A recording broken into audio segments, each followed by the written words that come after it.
Ladies and gentlemen, boys and girls, riders, hiders and mortgage providers, welcome along to the Joe Spiver YouTube channel where we discuss books and little else. And welcome back to People in April, folks, the estimable booktube event that has been brought into being in order to encourage and one senses strong-arm everybody in the community to read some life writing, biographies, memoirs, letter collections, that usual gumph. And today is no different, folks. I've been reading Stephen Fry's late 20th century autobiography. I think it was in the late 90s this was released. Moab is my washpot. That's how I'm going to pronounce it. It obviously much there's been much questioning of the titling. It's never quite outlined strictly in the book, but I take it to be, obviously it's a biblical phrase, but it has been co-opted by Mr. Fry as ever, as a way of signalling that this book will be a repository of all of his insecurities, all of his inner demons, all of his misgivings and the like. It's going to be a method by which he might sort of scrub some of the dead skin off his feet, both intellectual and physical, and all of that sexual, heaven forbid. So yes, this is Moab is my washpot. First of all, a little bit more primary context. Stephen Fry is known for being intelligent. I think that is, you know, much as he was take umbrage at that characterization, that is what he is known for, as being a clever clogs. He hosted for probably a period of about 30 years the estimable quiz QI. It's very, very, very, very fun. It's now been handed, the baton has been handed to a lady from the Nordic countries that I'm going to forget. Her name is Sandy Toksvig. It's essentially it's not a topical news quiz. It is a kind of smorgasbord of marginalia, stuff that you wouldn't usually find interesting, that Stephen and some of his comedic co-hosts / panelists find funny in and of themselves, and it became a little bit of a national treasure. He's written books. He was Jeeves in the 90s or early noughties productions of Jesus and Worcester with his university friend Hugh Laurie, who went on to be House, I believe, in some kind of sort of medical saga. So yes, he's known for being quite intelligent. He's known for being a little bit effeminate, a little bit limp-wristed, heaven forbid, and of course, therefore, homosexual. But I think that's about it, really. Stephen Fry is a difficult whip to crack, a difficult person to kind of get at. His intelligence is, if I can self-aggrandize for a moment, is a different kind of intelligence to mine or whatever. Mine is a very performative, very florid, very kind of, as I say, very showy and self-aggrandizing type of intelligence. You know, I don't care what happened in Rome in AD whatever, or really, I don't really care about the width of the bullets used in the Crimea, or even if bullets were used, heaven forbid. But if you want an elaborate word for big, or indeed a big word for elaborate, then of course I'm your man. Stephen Fry can do that. He can be really rather eloquent, and he can be very descriptive, and he can be quite beautiful in his prose, but he also just loves facts for fact's sake. If you gave him a table of equations, he'd learn them by dinner time. If you talked to him about Rome, he would clearly know everything there was to know about it. One of my favourite writers, Will Self, who has to be credited with my edification, once said that, I think, gave him, I don't know whether it's a sobriquet or an epithet, but it's he summed Stephen Fry up as saying he is a stupid person's idea of an intelligent person, i.e. somebody who just commits endless amounts, innumerable facts into their hippocampus rather than actually sort of learning to use that information. And obviously that's a terrible malignment of Stephen Fry, but there we are. So yes, this is the first 20 years of his life.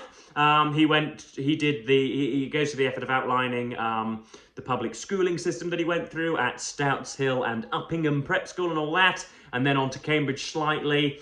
He talks about his youthful transgressions and his disillusionment with society and his sort of taking up with the marvellous works of P.G. Wodehouse and Oscar Wilde and some of his other sort of founding intellectual fathers. And yes, it's very, very interesting. You could not call this dull. I take issue with a lot of the sections because this is in the case with most autobiographies and memoirs.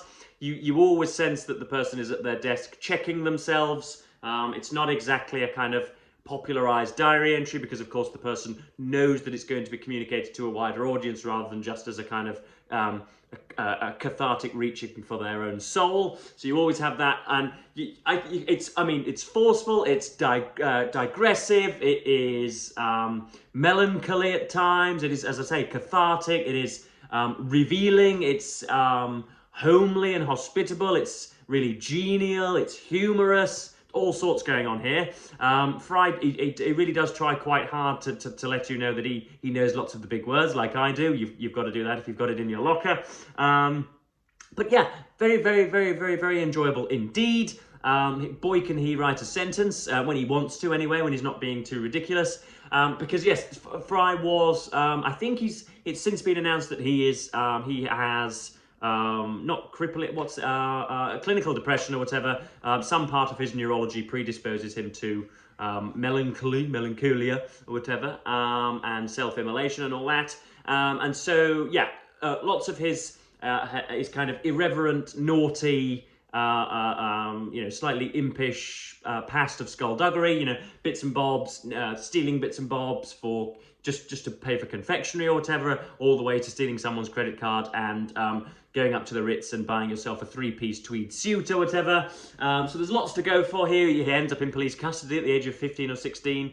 So yes, I think this was extraordinarily popular when it was first published and remains so. And you can see why, because it gives you those morsels of intellect. It really invites intrigue, and yet it's, as I say, perfectly hospitable, perfectly exciting. It's never dull. It might digress and be quite peripatetic and nomadic, but it doesn't dwell on anything that is that Fry knows to be boring.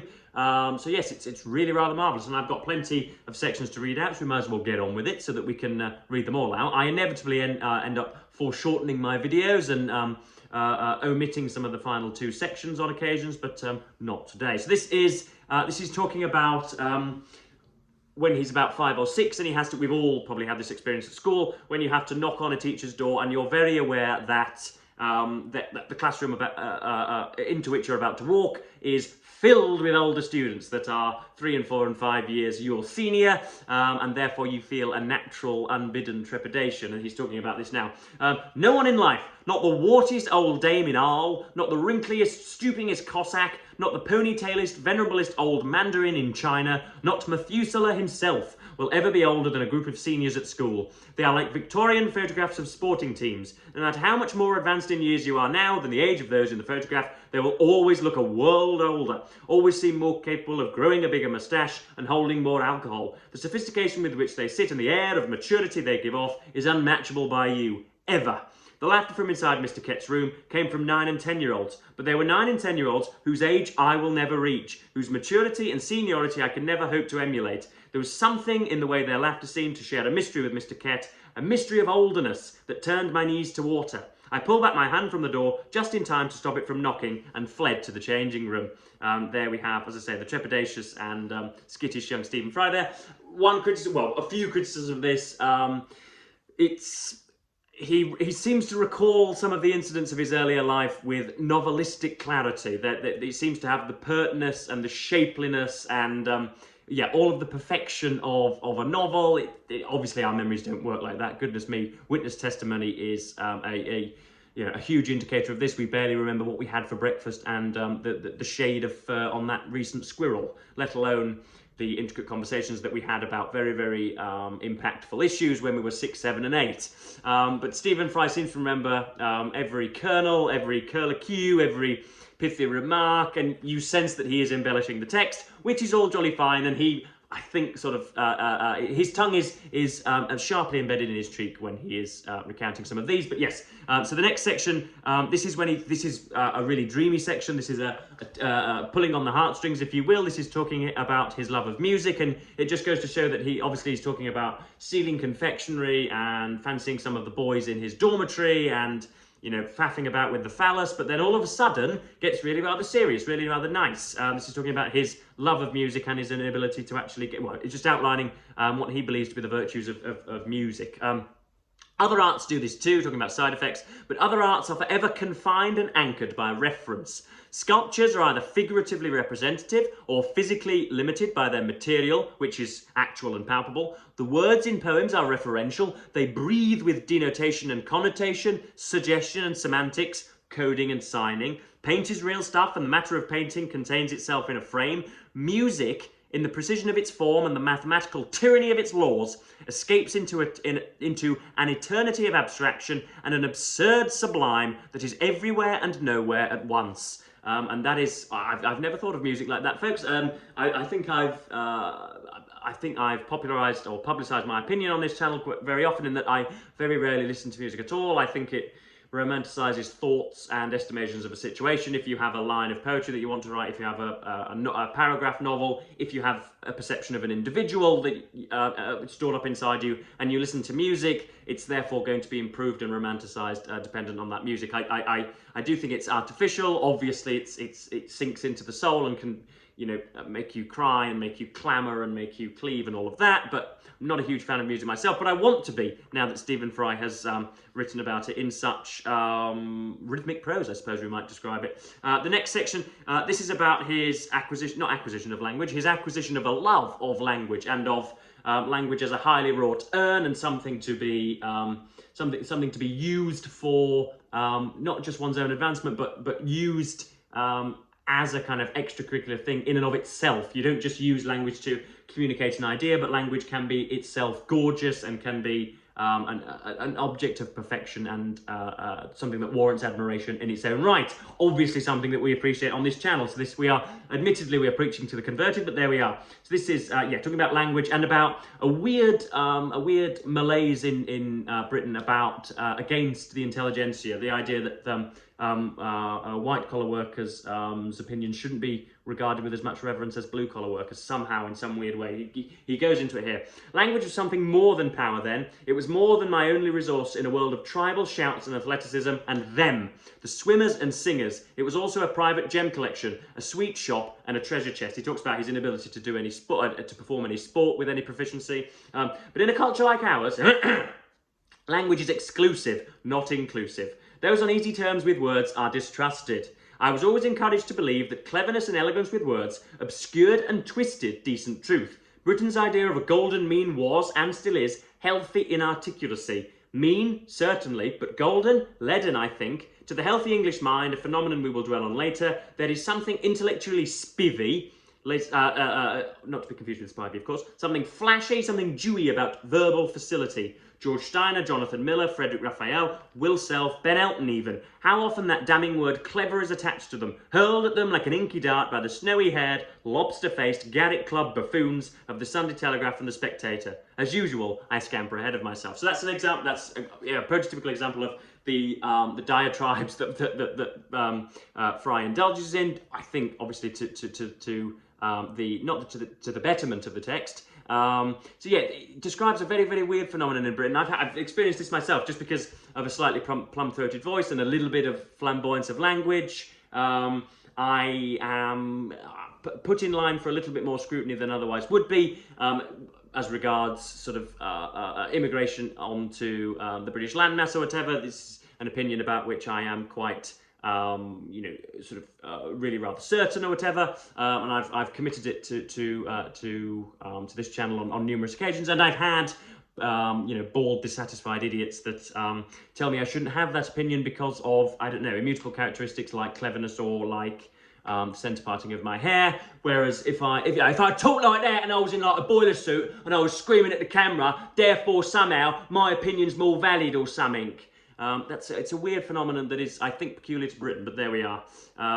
Next up we have he associates his own father, who was an engineer, with Sherlock Holmes, and links his love of Sherlock Holmes and his father's roots. A school friend, on first catching sight of my father, exclaimed, "My God, it's Sherlock Holmes!" My heart sank on hearing this, for Sherlock Holmes had long been a passion. I was a member of the Sherlock Holmes Society of London, a membership that was directly to connect with my expulsion from Uppingham, and knew most of the stories almost by heart. I'd never realised or admitted to myself before that whenever I thought of Holmes or heard his voice, it was really my father whose voice and image came into my head. The descriptions Watson gives of that infuriatingly cold, precise, ratiocinating engine of a brain fueled by a wholly egocentric passion and fire exactly tallied with my view of my father.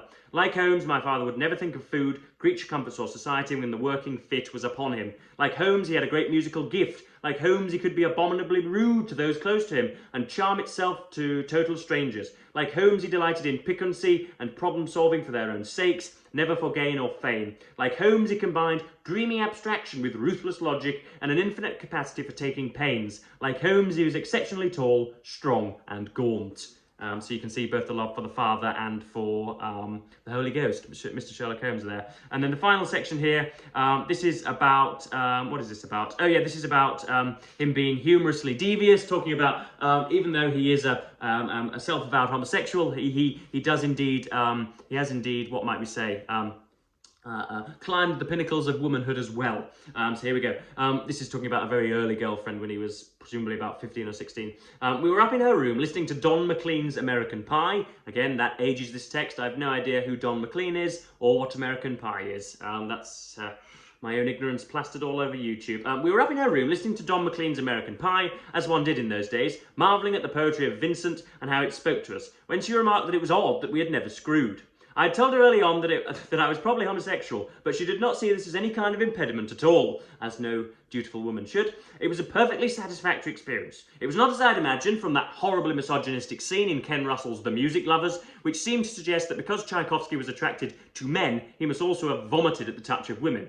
I could not afterwards deny that the prepare for vaginal references here, folks. I could not afterwards deny that the design features of the vagina, so far as texture and enclosing elasticity were concerned, seemed absolutely made for the job, ideally suited in fact. We remained friends and tried it again once or twice, in a field and in a car. My heart was never in it, but my loins were very grateful indeed for the outing and the exercise. So that is an example of the wry humour that Fry packs this book with. So yes, jolly, jolly good. Another example of my excellent life writing.